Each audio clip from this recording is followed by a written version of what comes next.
साहब जो हम बात कर रहे हैं पोटेंशियल की, पाकिस्तान के अंदर इतना सर पोटेंशियल है, सर इतना पोटेंशियल है कि बाहर के अखबार, इंटरनेशनल अखबार लिख रहे हैं कि पाकिस्तान सऊदी अरब से बड़ी इकोनॉमी बन सकता है।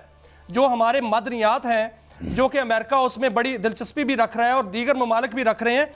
मेरे पास कुछ मालूमात मैंने इकट्ठी की हैं और इसमें एक अखबार, इंटरनेशनल अखबार लिख रहा है कि पाकिस्तान जो है वो सऊदी अरब, अरब अमारात, कतर, कुवैत जैसी जो है वो इकॉनमी बन सकता है, क्योंकि पाकिस्तान के अंदर जो मुस्तकबिल में दुनिया में इस वक्त 2030 तक बल्कि 2036 तक का लिखा हुआ है कि दुनिया में जो इलेक्ट्रिक गाड़ियां हैं वो इतनी हो जाएंगी कि उनके लिए बैटरियां चाहिए होंगी और उसके लिए लिथियम धात चाहिए होगी। वो कहां से आएगी? कोबाल्ट और कॉपर का इस्तेमाल होगा, वो कहां से आएगा? वो पाकिस्तान के अंदर इतनी बड़ी मिकदार में पड़ा हुआ है कि जिससे पाकिस्तान $1 ट्रिलियन जो है वो सिर्फ इन 3 धातों से कमा सकता है। इसके अलावा सोने के जो ज़खायर हैं वो रिकोडेक में, गिलगित बल्तिस्तान में, सैंदिक में और जनूबी व शुमाली वजीरिस्तान में इतने पड़े हुए हैं कि उनको जो है वो एक्सप्लोर किया जा सकता है। ये कितनी बड़ी दौलत है काजी साहब, जिसको हम एक्सप्लोर करके अगले 10-15 साल के अंदर अंदर इतनी बड़ी इकॉनमी बन सकते हैं।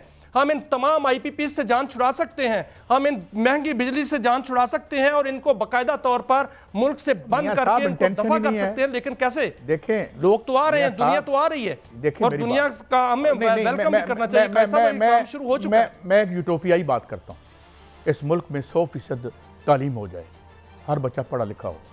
ये जो हमारे हुक्मरान है, ये हुक्मरान रहेंगे? ये जिस मकाम पे बैठे हुए हैं, जो इनका हमारा ये जो इन्होंने तबकाती फ़र्क आवाम में और अपने ऊपर डाला हुआ है, ये फ़र्क ख़त्म हो जाए, यहाँ लोग जो हैं ज़्यादा बाशऊर हो जाएं, इदारे मोहकम हो जाएं, तो ये लोग जहाँ बैठे हैं वहाँ बैठे नज़र आएंगे आपको। मुमकिन है जिस तरह शायद खाकान अब्बासी साहब ने कहा था ना कि अगर इस तरह का आपने जो है एहतसाब किया तो सारी असम्बली जेल में होगी। ये साबिक प्राइम मिनिस्टर खाकान अब्बासी साहब ने कहा है और आपने रिकॉर्ड कहा है। इसलिए हमें क्यों करेंगे? चलें, अब कपास का बुरान आ रहा है, अब जिनिंग जो हमारी और फैक्ट्रियाँ और मिल्स हैं, जिनिंग मिल्स हैं, वो बंद हो रही हैं। और ये अच्छा, दूसरी बात, अब मैं इस बात पे ज़रा ज़्यादा बताऊँ, आप स्टोरी दीजिएगा। हमने वहाँ क्यों गन्ना लगाया और हाई कोर्ट के हुक्म की हमने हुक्म अदूली की कि आपने कपास के एरियाज में ये क्यों लगाया? आपने यहाँ से फैक्ट्रियाँ रिमूव करके उस एरिया में क्यों लेके गए? किसी ने सुप्रीम कोर्ट के, एक मौजूद सुप्रीम कोर्ट के आर्डर को, जिसकी हम दिल से इज्जत करते हैं, खाक में उड़ा दिया। और आज क्या है? आज ये मुल्क जो इसके 4 पैसे जो आते थे काटन से आते थे, जो काटन ही हमारी एक्सपोर्ट थी, आज भी वही है। 3.5 बिलियन का हमारा ट्रेड सरप्लस अमेरिका के साथ ही है ना, और 5.5-6 बिलियन की हमारी उनके साथ ट्रेड है। मैं कई ऐसे अपने दोस्तों को जानता हूं जो कि टेक्सटाइल के बिजनेस में है। एक अगले दिन मेरे दोस्त आए हुए थे, भला क्या वो कह रहे थे, यार हमें ही पता है कि हम कैसे इस बिजली में और इस कास्ट ऑफ डूइंग बिजनेस में हम कैसे चल रहे हैं। These issues should be on the agenda, These issues should be discussed in the assembly instead of जो है किस हमें आले लाया एक तरफ लगाया हुआ है। काजी साहब, इस पर बात होनी चाहिए सर, इस पर काजी साहब इस पर बात होनी चाहिए कि पाकिस्तान के अंदर जो है जो रिसोर्सेज हैं उनको हम क्यों नहीं निकाल रहे। फिर हम ये ट्रंप वार जो है, जो तजारती वार है, इसका मुकाबला भी इसी हवाले से किया जा सकता है। सर कुरंगी के मौका जगह पर जो कराची में आग लगी हुई है, 18 दिन से वो आग लगी हुई है, वहां पर मुख्तलिफ टीमें जो हैं वो वहां पर होकर चली गई हैं, एनालिसिस हो चुका है, लेकिन क्या वहां पर पता चला कि वहां पर क्या है? मेरे पास आज एक रिपोर्ट आई और उसमें लिखा हुआ था, वजारत पेट्रोलियम के रिकॉर्ड के मुताबिक जो लिखा हुआ है कि 95 ट्रिलियन क्यूबिक फीट गैस, और गैस जो है वो शेल गैस है पाकिस्तान के अंदर। वो शेल गैस की पॉकेट है जो वहां से आग की सूरत में जाया हो रही है। इसके अलावा आप बड़े बादशाह हैं, अरब मियां साहब आप बड़े बादशाह हैं, तेल जो है वो आप ये समझते हैं वो भी मौजूद है, लेकिन वहां पर कुछ भी नहीं हो रहा। नहीं, मैं अपनी गैस के इंपोर्ट का धंधा बंद कर दूं? वाई? मुझे एक बात बताएं, स्टील मिल पे हमारे ये पोजीशन थी, याद भी चल सकती है, कायमा कमेटी में जो है वो ममरेज खान साहब की रिपोर्ट पड़ी हुई है और जो इंडिपेंडेंट स्टेक होल्डर ग्रुप है, किसी ने नाम नहीं लिया और उन्होंने कंडम हो गई है, बेच दो, हाउसिंग सोसाइटियां बना दो। जब ये मेंटेलिटी हो तो मुल्क किस तरह बनते हैं?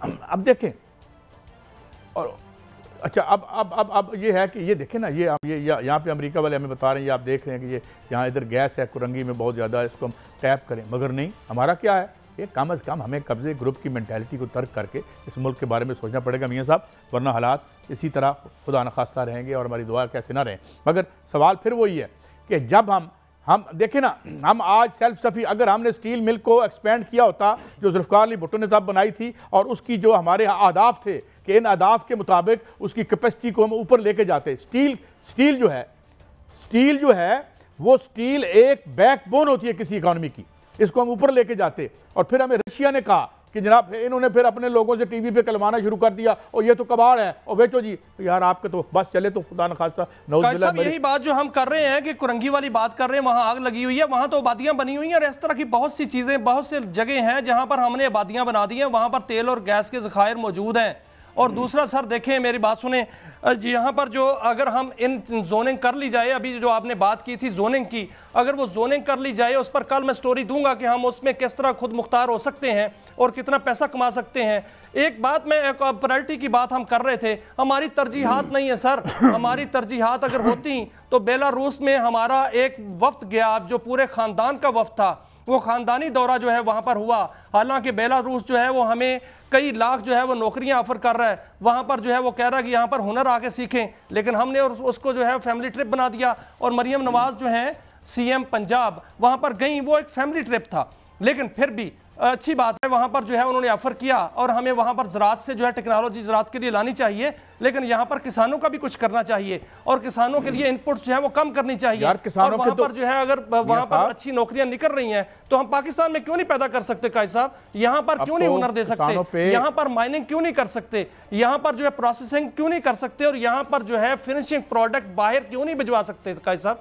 यार अब तो देखे ना, किसानों को तो हम बातूब कर रहे हैं, जो सरकार के जो स्पोक्स पर्सन है वो टीवी पे आके बता रहे हैं, और ये तो बिल्कुल ही हमसे कोई पता नहीं क्या कर रहे हैं, ये की तो हालत, यानी वहाँ पे बजाय इसके कि उनकी कोई अच्छोई करें या उनके लिए उनकी करें, हम उनको बता रहे हैं आके, नहीं जी इनको 2-3 इनकी फसलें होती हैं, ये गलत बता रहे हैं, बंद कर दे, वो कर, मतलब इस तरह का एटीट्यूड है हमारा। तो इसलिए मेरे ख्याल में ये एटीट्यूड हमें बदलने की ज़रूरत भी है।